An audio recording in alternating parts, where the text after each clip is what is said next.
नमस्कार साथियों, साहित्यशाला में आपका स्वागत है।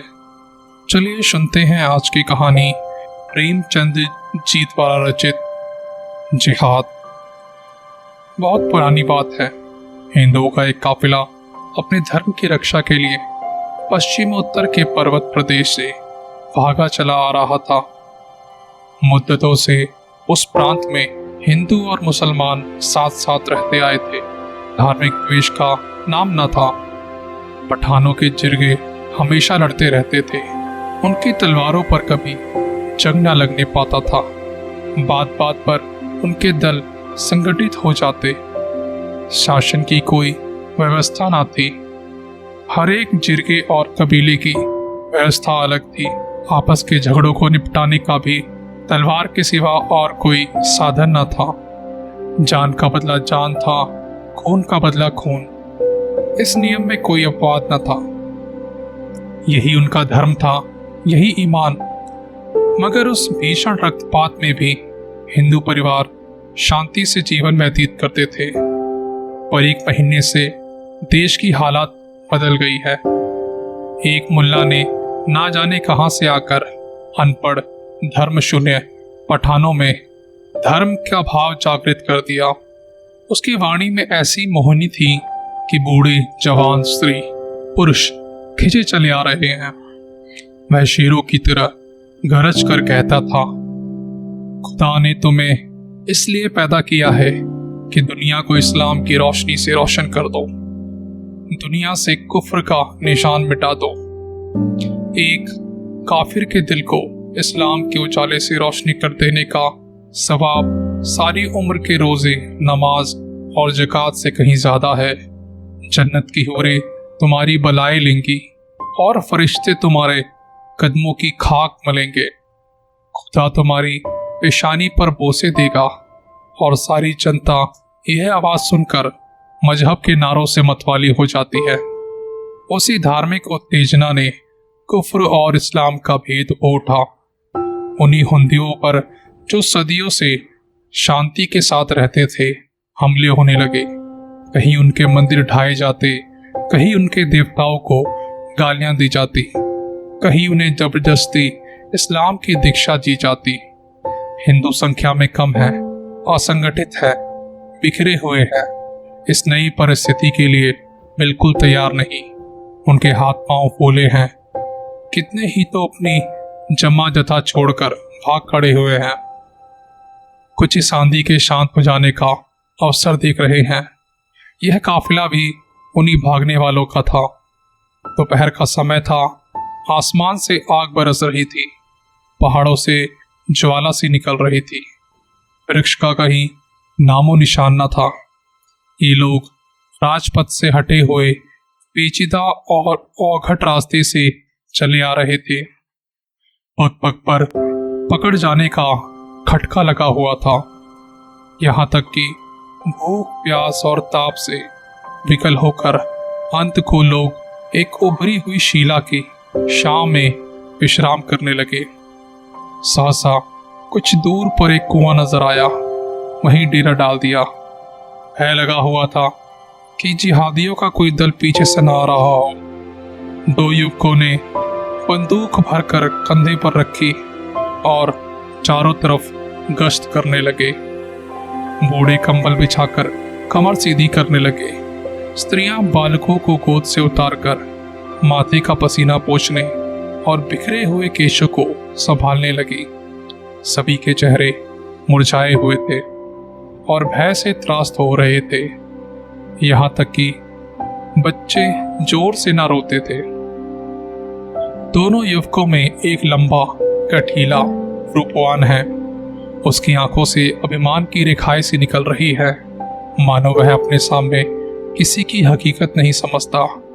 मानो उसकी एक एक गत पर आसमान के देवता जय घोष करते हैं। दूसरा कद का दुबला पतला रूपहीन सा आदमी है, जिसके चेहरे से दीनता झलक रही है। मानो उसके लिए संसार में कोई आशा नहीं। मानो वह दीपक की भांति रो रो कर जीवन व्यतीत करने के लिए ही बनाया गया है। उसका नाम धर्मदास है। इसका खजाचंद। धर्मदास ने बंदूक को जमीन पर टिकाकर एक चट्टान पर बैठते हुए कहा, तुमने अपने लिए क्या सोचा? कोई लाख सवा लाख की संपत्ति रही होगी तुम्हारी। खजाचंद ने उदासीन भाव से उत्तर दिया, लाख सवा लाख की तो नहीं, हाँ 50-60 हजार तो नगद ही थे। तो अब क्या करोगे? जो कुछ सर पे आया है झेलूंगा। रावलपिंडी में 2-4 संबंधी हैं, शायद कुछ मदद करे। तुमने क्या सोचा है? मुझे क्या गम, अपने दोनों हाथ अपने साथ हैं।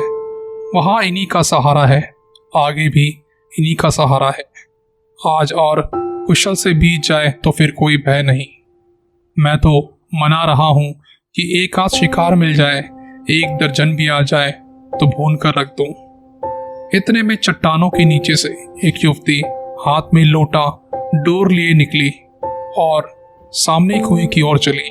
प्रभात की सुनहरी मधुर अरुणिमा मूर्तिमान हो गई थी।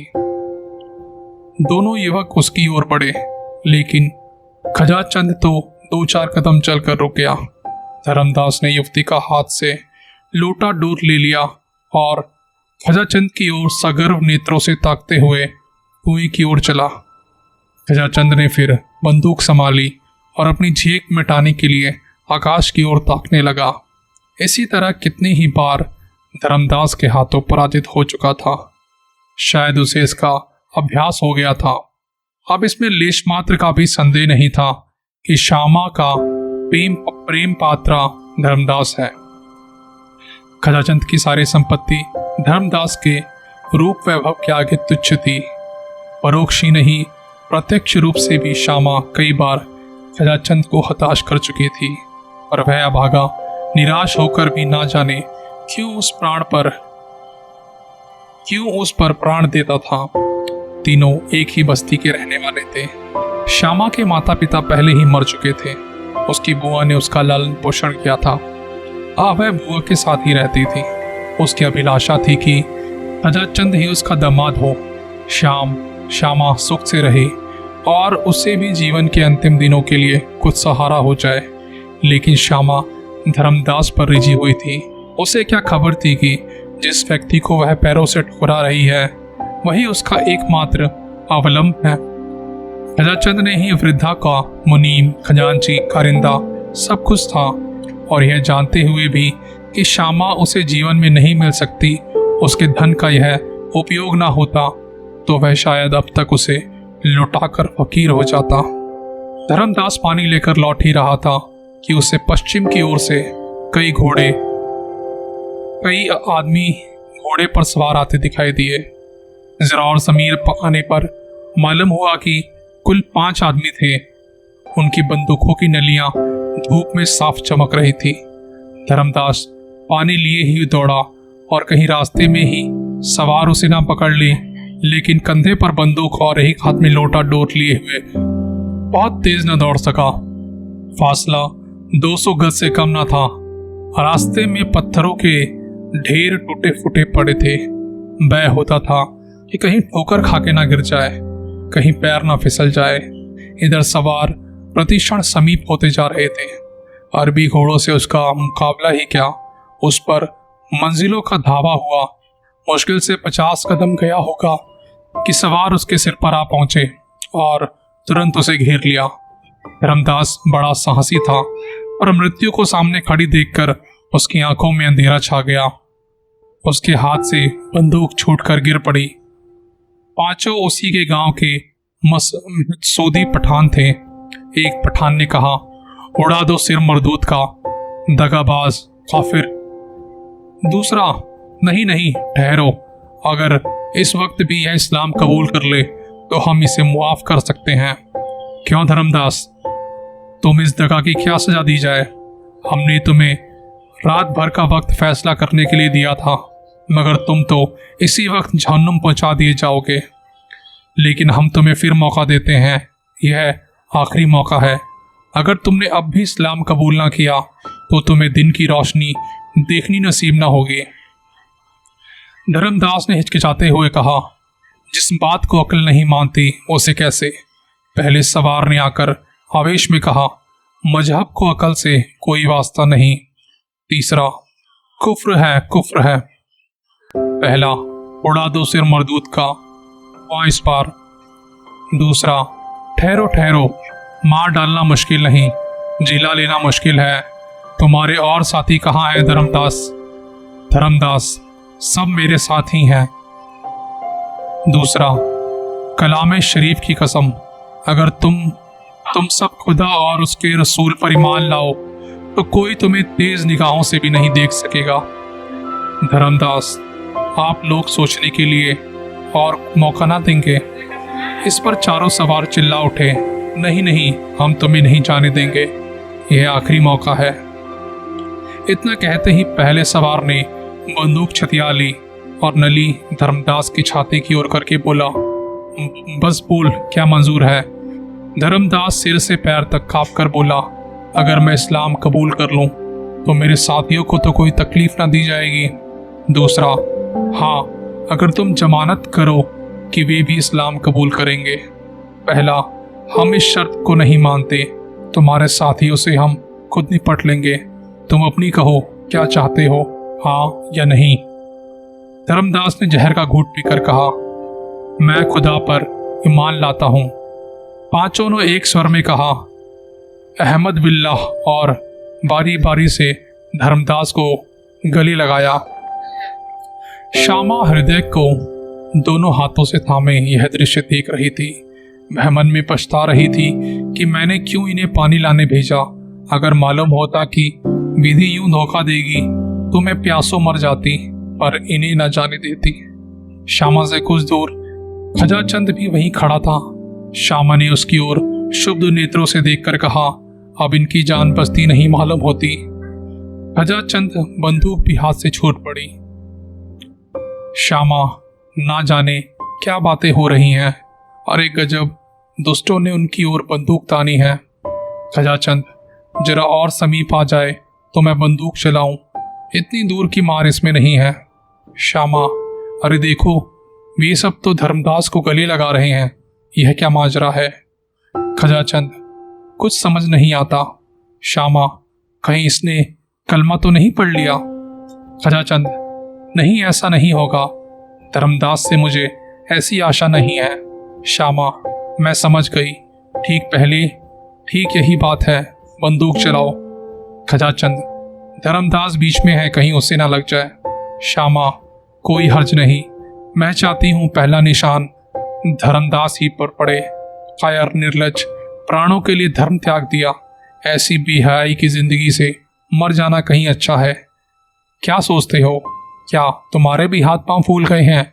लाओ, बंदूक मुझे दे दो, मैं इस कायर को अपने हाथों से मारूंगी। खजाचंद, मुझे तो विश्वास ही नहीं होता कि धर्मदास। श्यामा, तुम्हें कभी विश्वास ना आएगा, लाओ बंदूक मुझे दो, खड़े क्या ताकते हो? क्या वे जब सिर पर आ जाएंगे तब बंदूक चलाओगे? क्या तुम्हें भी यही मंजूर है कि मुसलमान होकर जान बचाओ?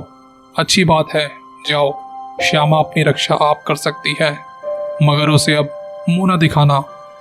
खजाचंद ने बंदूक चलाई, एक सवार की पगड़ी को उड़ती हुई निकली। जिहादियों ने अल्लाह अकबर की हाक लगाई, दूसरी गोली चली और घोड़े की छाती पर बैठी। घोड़ा वहीं गिर पड़ा। जिहादियों ने फिर अल्लाह अकबर की सदा लगाई और आगे बढ़े। तीसरी गोली आई, एक पठान लौट गया, पर इससे पहले कि चौथी गोली छूटे, पठान खजाचंद के सिर तक पहुंच गए और बंदूक उसके हाथ से छीन ली। एक सवार ने खजाचंद की ओर बंदूक तान कर कहा, उड़ा दो सिर मरदूत का, इससे खून का बदला लेना है। दूसरे सवार ने, जो इनका सरदार मालूम होता था, कहा, नहीं नहीं, यह दिलेर आदमी है। खजाचंद, तुम्हारे ऊपर दगा, खून और कुफ्र, ये तीनों इल्जाम है और तुम्हें कत्ल कर देना ऐसा सवाब है, लेकिन हम तुम्हें एक मौका और देते हैं। अगर तुम अब भी खुदा और रसूल के पर ईमान लाओ तो हम तुम्हें सीने से लगाने को तैयार हैं। इसके सिवा तुम्हारे गुनाहों का कोई और काफरा नहीं है। यह हमारा आखिरी फैसला है, बोलो क्या मंजूर है? चारों पठानों ने कमर से तलवार निकाली और उन्होंने खजाचंद के सिर पर तान दिया। मानो नहीं शब्द मुंह से निकलते ही चारों तलवारें उसकी गर्दन पर चल जाएंगी। खजाचंद का मुखमंडल विलक्षण तेज से आलोकित हो उठा। उसकी दोनों आंखें स्वर्गीय ज्योति से चमकने लगी। दृढ़ता से बोले, तुम एक हिंदू से यह प्रश्न कर रहे हो, क्या तुम समझते हो कि जान के खौफ से वह अपना ईमान बेच डालेगा? हिंदू को अपने ईश्वर तक पहुंचने के लिए किसी नबी, वली या पैगंबर की जरूरत नहीं। चारों पठान ने कहा, काफिर काफिर। खजाचंद, अगर तुम मुझे काफिर समझते हो तो समझो, मैं अपने को तुमसे ज्यादा खुदा परस्त समझता हूँ। मैं उस धर्म को मानता हूँ जिसकी बुनियाद अक्ल पर है। आदमी में अक्ल ही खुदा का नूर है और हमारा ईमान हमारी अक्ल। चारों पठान के मुंह से निकला, काफिर काफिर, और चारों तलवारें एक साथ खजाचंद की गर्दन पर पड़ी। लाश जमीन पर फड़कने लगी। धर्मदास सिर झुकाए खड़ा रहा। वह दिल में खुश था कि अब खजाचंद इसकी सारी संपत्ति उसके हाथ लगेगी और वह श्यामा के साथ सुख से रहेगा। पर विधाता को कुछ और ही मंजूर था। श्यामा अब तक मर्म हाथ सी खड़ी थी। वह यह दृश्य देख रही थी। यूं ही खजाचंद की लाश जमीन पर गिरी, वह झपट कर लाश के पास आई और उसे गोद में लेकर आंचल से रक्त प्रवाह को रोकने की चेष्टा करने लगी। उसके सारे कपड़े खून से तर हो गए। उसने बड़ी सुंदर बेल बूटियों वाली साड़ी पहनी होगी, पर इस रक्त रंजित साड़ी की शोभा अतुलनीय थी। बेल बूटे वाली साड़ियां रूप में शोभा बढ़ाती थी, पर रक्त रंजित साड़ी आत्मा की छवि दिखा रही थी। ऐसा जान पड़ा मानो खजाचंद की बुझती आंखें एक अलौकिक ज्योति से प्रकाशमान हो गई। उन नेत्रों में कितना संतोष, कितनी तृप्ति, कितनी उत्कंठा भरी हुई थी। जीवन में जिसने प्रेम की भिक्षा ना मांगी, वह मरने पर उत्सर्ग जैसे स्वर्गीय रत्न का स्वामी बना हुआ था। धर्मदास ने श्यामा का हाथ पकड़कर कहा, श्यामा, होश में आओ। तुम्हारे सारे कपड़े खून से तर हो गए हैं। अब रोने से क्या हासिल होगा? ये लोग हमारे मित्र हैं, हमें कोई कष्ट न देंगे। हम फिर अपने घर चलेंगे और जीवन के सुख भोगेंगे। श्यामा ने तिरस्कारपूर्ण नेत्रों से देखकर कहा, तुम्हें अपना घर बहुत प्यारा है तो जाओ, मेरी चिंता मत करो, मैं अब न जाऊंगी। हाँ, अगर अब भी मुझसे कुछ प्रेम हो तो इन लोगों से, इन्हीं तलवार से मेरा भी अंत कर दो। धर्मदास करुणा कतार स्वर से बोला, श्यामा, यह तुम क्या कहती हो? तुम भूल गई कि हम में तुमसे क्या बात हुई थी? मैं खुद खजाचंद के मारे जाने का शौक है, पर भावी को कौन टाल सकता है? श्यामा, अगर यही भावी था तो यह भी भावी है कि मैं अपना अधम जीवन उस पवित्र आत्मा के शोक में काटूं जिसका मैंने सदैव निरादर किया। यह कहते कहते श्यामा का शोकोद्वार अब तक क्रोध और घृणा के नीचे दबा हुआ था, उबल पड़ा और वह खजाचंद के निष्पंद हाथों को अपने गले में डालकर रोने लगी। चारों पठान यह अलौकिक अनुराग और आत्मसमर्पण देखकर करुणार्ध हो गए। सरदार ने धर्मदास से कहा, तुम इस पाकीजा खातून से कहो हमारे साथ चले। हमारी जाति से इसे कोई तकलीफ ना होगी, हम इसकी दिल से इज्जत करेंगे। धर्मदास के हृदय में ईर्ष्या की आग धधक रही थी। वह रमणी जिसे वह अपना समझे बैठे था, इस वक्त उसका मुंह भी नहीं देखना चाहती थी। बोला, श्यामा, तुम चाहो इस लाश पर आंसुओं की नदी बहा दो, पर यह जिंदा नहीं होगा। यहाँ से चलने की तैयारी करो। मैं साथ के और लोगों को भी जाकर समझाता हूँ। खान लोग हमारी रक्षा का जिम्मा ले रहे हैं। हमारी जायदाद, जमीन, दौलत सब हमको मिल जाएगी। खजाचंद की दौलत भी हम ही मालिक होंगे। अब देर ना करो, रोने धोने से अब कुछ हासिल ना होगा। श्यामा ने धर्मदास को आग्नेय नेत्रों से देखकर कहा, और इस वापसी की कीमत क्या देनी होगी? वही जो तुमने दी है। धर्मदास यह व्यंग समझ ना सका। बोला, मैंने तो कोई कीमत नहीं दी, मेरे पास था ही क्या? श्यामा ने कहा, ऐसा ना कहो। तुम्हारे पास वह खजाना था जो तुम्हें आज कई लाख वर्ष हुए ऋषियों ने प्रदान किया था, जिसकी रक्षा रघु और मनु, राम और कृष्ण, बुद्ध और शंकर, शिवाजी और गोविंद सिंह ने की थी। उस अमूल्य भंडार को आज तुमने तुच्छ प्राणों के लिए खो दिया। इन पांवों पर लौटना तुम्हें मुबारक हो। तुम शौक से जाओ। जिन तलवारों ने वीर खजाचंद के जीवन का अंत किया, उन्हें मेरे प्रेम का भी फैसला कर दिया। जीवन में इस वीरात्मा को मैंने जो निरादर और अपमान किया, इसके साथ जो उदासीनता दिखाई, अब उसके मरने के बाद प्रायश्चित करूंगी। यह धर्म पर मरने वाला वीर था, धर्म को बेचने वाला कायर नहीं। अगर तुम में अब भी कुछ शर्म और हया है तो इसका क्रियाकर्म करने में मेरी मदद करो। और यदि तुम्हारे स्वामियों को यह भी पसंद नहीं तो रहने दो, मैं सब कुछ कर लूंगी। पठानों के हृदय दर्द से तड़प उठे। धर्म अंधता का प्रकोप शांत हो गया। देखते देखते वहां लकड़ियों का ढेर लग गया। धर्मदास ग्लानि से सिर झुकाए बैठ गया और चारों पठान लकड़ियां काट रहे थे। चिता तैयार हुई और जिन निर्दयी हाथों से खजाचंद की जान ली थी, उन्हीं ने उसके शव को चिता पर रखा। ज्वाला प्रचंड हुई। अग्निदेव अपने अग्निमुख से उस धर्मवीर का यश गा रहे थे। पठानों ने खजाचंद की सारी जंगम संपत्ति लाकर श्यामा को दे दी। श्यामा ने वहीं पर एक छोटा सा मकान बनवाया और वीर खजाचंद की उपासना में जीवन के दिन काटने लगी। उसकी वृद्ध बुआ तो उसी के साथ रह गई और सब लोग पठानों के साथ लौट गए, क्योंकि अब मुसलमान होने की शर्त ना थी। खजाचंद के बलिदान ने धर्म के भूत को परास्त कर दिया, मगर धर्मदास को पठानों ने इस्लाम की दीक्षा लेने पर मजबूर किया। एक दिन नियत किया गया, मस्जिद में मुल्लाओं का मेला लगा था और लोग धर्मदास को उसके घर से बुलाने आए, पर उसका वहां पता ना था। चारों तरफ तलाश हुई, कहीं निशान ना मिला। साल भर गुजर गए। संध्या का समय था। श्यामा अपनी झोपड़े के सामने बैठी भविष्य की मधुर कल्पनाओं में मग्न थी। अतीत उसके लिए दुख से भरा हुआ था, वर्तमान केवल एक निराशामय स्वप्न था। सारी अभिलाषाएं भविष्य पर अविलंबित थी, और भविष्य भी वह जिसका इस जीवन से कोई संबंध न था। आकाश पर लालिमा छाई थी। सामने की पर्वतमालाएं स्वर्णमयी शांति से आवरण से ढकी थी। वृक्षों की कांपती हुई पत्तियों से सरसराहट की आवाज निकल रही थी, मानो कोई वियोगी आत्मा पत्तियों पर बैठी हुई संस्कारी भर रही है। उसी वक्त एक भिखारी फटे हुए कपड़े पहने झोले के सामने आकर खड़ा हो गया। कुत्ता जोर से भौंक उठा। श्यामा ने चौंक कर देखा और चिल्ला उठी, धर्मदास। धर्मदास ने वहीं जमीन पर बैठे हुए कहा, हाँ श्यामा, मैं अभागा धर्मदास ही हूँ। साल भर से मारा मारा फिर रहा हूँ। मुझे खोज निकालने के लिए इनाम रख दिया गया है। सारा प्रांत मेरे पीछे पड़ा हुआ है। मैं इस जीवन से अब उब गया हूँ, पर मौत भी नहीं आती।